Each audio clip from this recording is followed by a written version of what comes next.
பிடிச்சிருக்கா? உனக்கு பிடிச்சா எனக்கு பிடிக்கும். என்னெல்லாம் யார் நினைக்க போறா? ஏன் நான் இல்ல? இந்த போதையை விட்டுட்டு இன்னொரு போதைக்குள்ள உள்ள போற.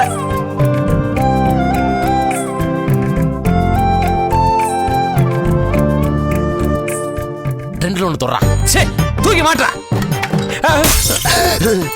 இவ அம்சு இல்ல, திம்சே. யாரும் இல்லாத எனக்கு பாட்டியும் நீயும் தானே.